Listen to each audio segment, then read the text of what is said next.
Saturday night, April 29th, BKFC 41, Colorado cannot come fast enough. I think this guy right here, Mike Perry, was born for the most elite bare knuckle fighting. But we're going to find out what Luke Rockhold's got under the hood in this category. Mike Perry, I see that championship around your shoulder right there. When this Rockhold fight got announced, this is like gas station food, man. I can't avoid it. I need this fight in my life. What made you sign the dotted line? Oh man, it excited me as well. Facing a former world champion, up a weight class, I really get to test my skills in boxing and my speed, and you know, and it's bare knuckle, like you said. I wanted a name. It was like after the MVP fight, it was like, what was next? What was something that brings me up from here? And this is it. It's a former UFC world champion who's also fought at light heavyweight, and I had the perfect training partners for it. It all kind of came together. I've been working with Machida, Yeah, and Mike, how does that happen? This is a great pairing. How did you get involved with Lyoto? Lyoto's actually been around the gym with the MMA guys that I train with. Even though I've really moved on to the boxing gym, I still do go and I train with the MMA guys. We do sparring, and I try to box them up and try to make them shoot on me for takedowns, and I try to sprawl and brawl with them. And um, I went ahead and I asked him, because he's the perfect size and he's a southpaw, a natural southpaw. He's one of the only natural southpaws around here. I always have trouble finding some of those guys to work with. So, Sure. um, you know, so, and I've had trouble with southpaws in the past. So it worked out great. I asked him and he was all open for it, and he really wanted to help and train. And he's fought Luke before. So, but that was in MMA and Luke grappled him up. So this is boxing, and it's a different story. As we know, Machida's got such a cool style. It's hard to pick on up his timing. Did any of that help you prepare for this fight, or was it more about having him mimic Rockhold? Well, I definitely like people at their best. I don't want them to try too hard to mimic anyone else, because we don't know how Rockhold's going to be when he gets in the boxing ring with me. We don't know if he's been working on his movement and staying at range, or, I watched the fight with him and Machida, and he comes with this forward stalking style, which is more of an MMA thing, and he put his hips and his pressure and his weight on him. And Machida, he fights at range really well, and he stays at a distance, and it was great practice for, I think, what I'm going to be up against Luke. And I think I handled myself incredibly well against the great striker that Machida is. Sure. So I'm so ready for this fight. Well, when it gets signed, a lot of people go, okay, love this fight, but isn't Luke too big?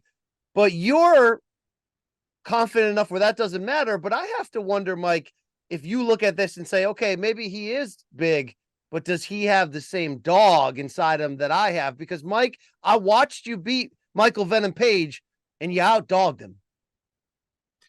I am looking to continue to be myself. There was a time when I taught strategies and I tried techniques, and I tried, to build a game plan.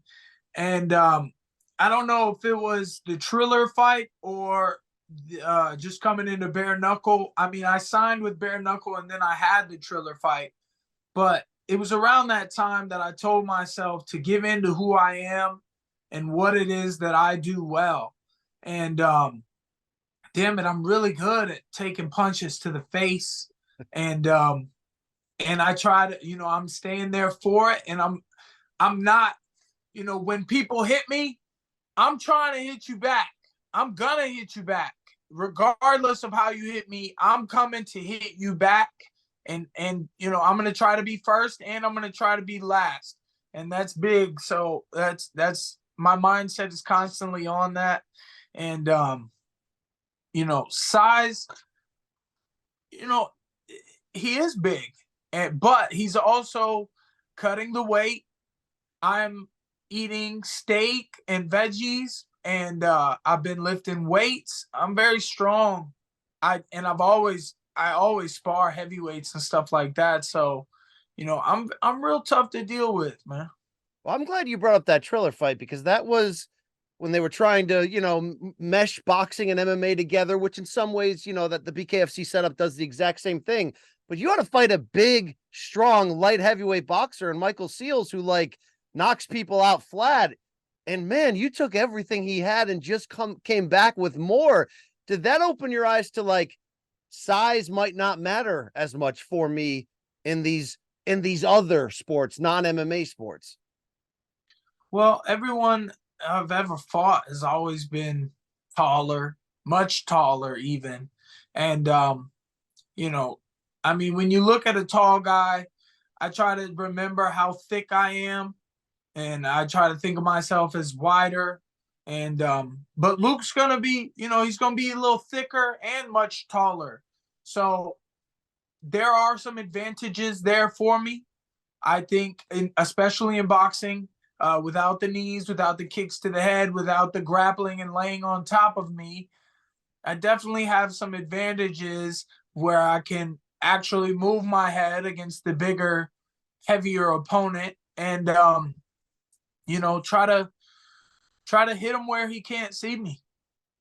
Yeah, Mike, let's talk about this card. I mean, this feels, I'll give BKFC a lot of credit in the matchmaking, the chances they've taken, but this might feel like the card I'm most excited for. You've got other MMA names of note, of course, like Eddie Alvarez and Chad Mendes that we know, but I kind of feel like you could, you might be the face of this franchise. You go out there and you beat Luke Rockhold. A lot of people are saying, man, I've never seen a sport or a promotion so perfect for Mike Perry. But do you think of that? Like, you're not just fighting for the purse and for the competition. You're kind of becoming the star of this operation. I always fight for pride. It's been more than about money to me for a long time.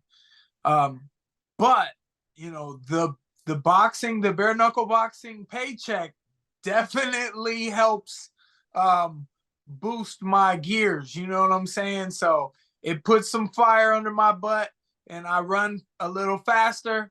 I punch a little harder, and damn, you made me think of something. Oh yeah, you said face of this franchise. To be honest, man, with bare knuckle boxing and with me doing what I'm doing, fighting the fights I'm fighting, I believe that I can be the face of combat sports. I'm down for that. You know me, Mike. I love me some Mike Perry, but you know what I've seriously loved to see you building your family like you have, and we get to see, a different side of Mike Perry. How has fatherhood in matrimony and all this changed you? Because I feel like this is the happiest I've ever seen you before. I guess it kind of goes with, man, I've been this happy since I had that epiphany, and I told myself to be happy with who I am and what it is that I do great. And I've been the same. I've been so happy ever since I just chose to love myself and love everything that I'm good at. And gosh, I love my family. They're so beautiful to me, and knowing that they have my blood, and that we're building something great here, and that I'm their provider and I have to take care of them. It makes fighting people for a paycheck a lot easier, knowing that it's going to take care of my family. Okay, how does a happy Mike Perry, who's getting paid, I'm going to assume what you feel you deserve, how does he flip that switch though and become the Mike Perry that forced the overtime round against MVP and beat him at home? How do you become the platinum Mike Perry all over again? I I can't give in to my inner bitch. I think we all have that inner bitch, that's gonna tell you this is hard. You don't have to do this. You can stop. All those things. I just shoved that down, and facial expression is important to me. I I have to stay focused, and no matter how bad it's going, no matter how much it hurts, I must continue. I would rather say must continue to push rather than say I can't stop. And then I'm big on like little tiny things that might not matter to anybody else, but in in saying go rather than don't quit. It's like, why start it with a don't? Why start it with a negative, Right. or a put down? Just focus on the go, on the green, on the gas, and keep pushing, and do all I can, no matter what this guy hits me with, no matter how hurt. I have to hurt him. I want to hurt him because I know he wants to hurt me. Sure. And I want to prove that I just to my family and to me and myself, look at this. Look how fucking much it doesn't matter. Like, it doesn't matter, bro. Just give it everything you got. I like to hear the inner mantra of Mike Perry. This is inspirational stuff, and it lifts you ahead. I mean, there is a strategy to this game, and we've seen in BKFC you can do the dirty boxing, the clinching, which you know well from MMA. I don't feel like everybody utilizes it. How has your strategy in your mind changed now entering your third BKFC fight? Man, I really love to box. I love punching, like punch for punch, blow for blow, hit for hit. Like I said, I gave in, and I'm grateful. I'm super strong. I'm the hardest headed dude in the game. I'm the toughest son of a gun on planet Earth. And if you punch me, I'm gonna punch you back at some point. I mean, do you look at it as I need to win 3 rounds in a 5-round championship fight to win, or is it always I got to go in there and knock this person out? I'm looking to finish you all the time. I'm always putting pressure. I'm always coming at you in different ways, whether you're circling around, whether you're coming forward. If you're coming forward, I might just take a sidestep, catch the angle, and try to use your own momentum against you to push you off of my body weight. And I'm lower to the ground, especially against this higher opponent. So taller opponent, heavier, whatever. And I'm looking to hurt him fast. I'm looking to continue to hurt him if he can take it. And I'm looking to outbox him for 5 to 6 rounds if I have to. Sure. What's different about the bare knuckle game compared to pro boxing, which you've done, or MMA with the 4-ounce gloves? Because you can hurt your hand. So how does that affect your strategy? I've only had 2 of these bare knuckle fights, and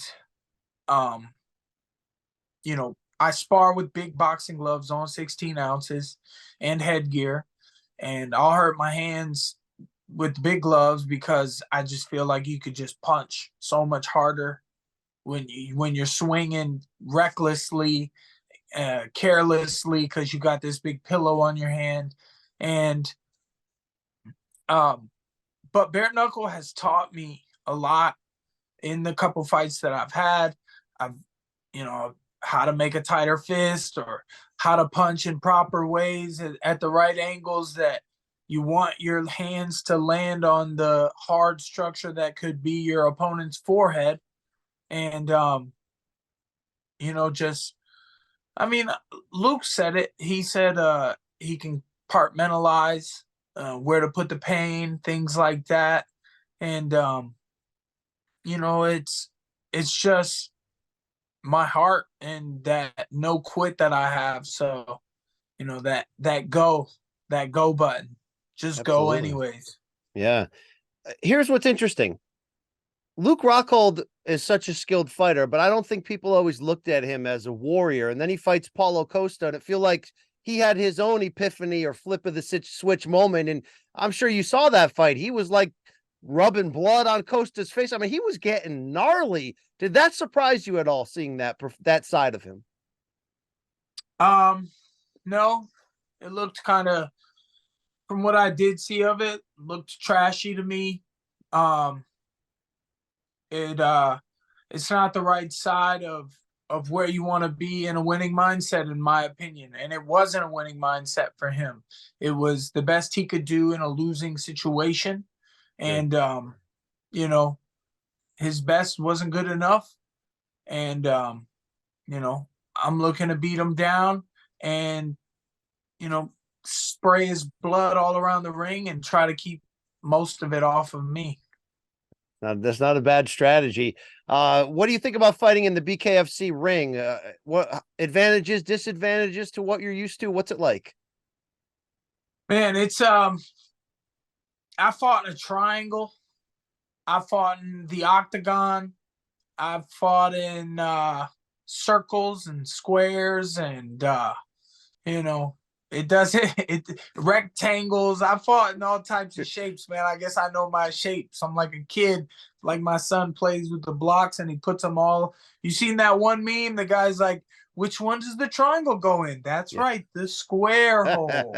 That's right. They all fit in the square hole. So, you know, they all fit in the square hole. It's no big deal. It's fighting, and I definitely like to dance around a little bit when when I got in the ring with the MVP fight, I got in and in boxing I do this little backwards jog, right? I jog around, I shuffle my feet, feel like Muhammad Ali a little bit. And when I got in the ring, there was all these people in the ring. And I thought I was gonna get a couple little backwards sprints in there, and I still found a way to do it, but I was dodging camera cords and people's feet and like moving my way around. So you just deal with it how it comes. I hear you. I hear you. Do you think you'll fight mixed martial arts again? Are you a contract killer ready for hire? What's the combat future of Mike Perry beyond this fight? I like what you said there, but I definitely like boxing. I definitely like going punch for punch, blow for blow. It fits me. It I've always wanted it. I loved the Gervonta fight last week, and Yes. he had he had them purple and green Grant gloves on with the purple and green shorts and shoes, and it just looked so fire, man. And it's but boxing, it's quite different. They don't start fighting until the sixth round, and they try to fill each other out in their 3-minute rounds. So it's a 12-round fight. So they're just kind of waiting to really use their energy. But in bare knuckle, it's so intense because as soon as that bell rings, I'm trying to knock you out. We got Yes. 5 2-minute rounds on the schedule. And every time I hit you, I can hurt you. Absolutely, indeed. Do you have a favorite performance that you've had in mixed martial arts that stands the time? I mean, I loved how dominant your wrestling was against Mickey Gall, but that Paul Felder win really stands out, Mike. Is there anyone that means the most to you? Ah, man, the my debut in the UFC, before I got the face tat, the blue shorts I had on, it was a Conor McGregor card. I kind of stole the show, and I really performed, and I hit him. It was like, I had that idea. I told myself for like 2 years when I was trying to chase the UFC, I was like, I'm gonna dodge somebody's handshake and be like, thought you had a friend, boy. And I did that at the face-offs, and then it was like I ran out of ideas after that. And I went and I get a face tat, and it's like when I got the face tat for my second UFC fight, it was like I retired whoever that was that debuted. And somebody showed me a picture today that I signed all those years ago of my picture of when I debuted. Man, my nose, I was so damn pretty.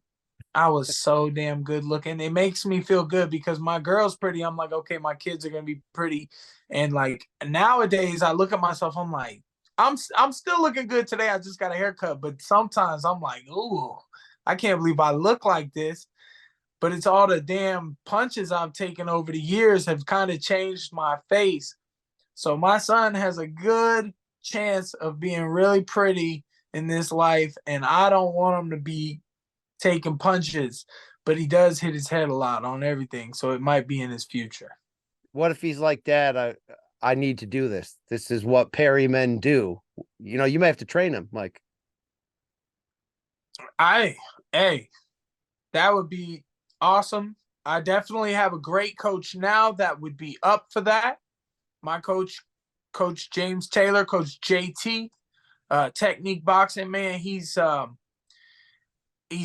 in, and it's all heart and soul, and it's belief and it's power, and it's just his presence and our friendship and everything. We've known each other for years and years and years. He was around before, back in the MMA days, but we came together and this boxing thing happened, and and he's such a great guy. He's not on, he's just, one of those dudes in your life that teaches you about being a man and a father figure and a family man and doing the right thing, even if it's like, taking all your energy. That's my coach. That's my guy. You need those people in life. They're like angels, Mike. They just show up when you need them most, you know? Amen. Absolutely, Absolutely. Bro. All right, quickly, any new tattoos for this fight? No, I haven't gotten tattooed in years. I kind of I stopped. I did like 10 hours on my stomach, and I just honestly felt like the guy was trying to hurt me, digging in. And, I've had some tattoo artists that you don't even feel, and they're doing this work with the shader, and they're like so gentle, and then you got this nice piece of art. And then I've got guys who are digging in on you and trying to F you up, and and then it's like you got these people, I got these people. I think about getting lasered, getting some laser removal. Oh, interesting. Does that hurt? Does it hurt the second? Sure. Oh, yeah. Yes, it does. I've had a couple tiny tattoos removed, and damn, that shit hurts. I couldn't imagine these big ones, but they got bigger lasers for that. They can just boop, boop, boop, boop. But I think about that, man, because, then you got these, some of them are cool people, some of them were idiots, and you got these people, attached to you for the rest of your life. I couldn't remember who the fuck did most of these shits. I know I got this dragon for free. I won a competition. I don't even think I made a post. I had a fight coming up, and they were like, "Oh, anybody who gets the most likes or whatever posts," and this was before my UFC days, they were like, they'll get a free tattoo. And I went in, I won. They told me I won. I was like, holy shit, I didn't even try. And then, so I win the tattoo, and I go in there, and I'm like, oh man, I want this battle between heaven and hell with earth in the middle and on my back, right? And they're like, well, let's just do something that's doable before this fight. I had the fight in like a month. So we put up this dragon, and they did all the line work, and it's clean work. And, that's about all. I guess I remember a couple people if I think about it, but, I got my tattoos, man, I got them at random times. So I grew up and was like, man, what the hell did I do to my body, man? Well, let me close with this. Remember that when I said in the UFC, kids, don't get tattoos on your face until you're old enough and living your dreams. Well, you're never old enough, and you're never living your dreams, because fuck, God, keep going, man. Yeah, keep going. That's what I learned from this. Let me close with this. I'm sure you saw that video when we interviewed Paul Craig, and he told us a story about the Braveheart Scotland flag colored in on his face. He's like, Mike Perry told me about that. Is that true? That story line up? Is that all true? You got in Paul's face, and we're like, do the Braveheart thing, dude. Yeah, man. Facts. That was true. That was before Alan Joban took me to the finish line. It is. Hey, Mike, we can't wait. Luke Rockhold, BKFC 41, Saturday, April 29th, Colorado. This is the big one. I can't wait. Best of luck. You know what, Mike Perry? I want great things to happen to you because you're one of the greatest characters in this modern day sport. And man, you go out there and earn that paycheck every single time. And I respect that. So best of luck to you in this one. Only bigger things ahead. Thank you so much, Brian. God bless. Right Enjoy back the at show. you.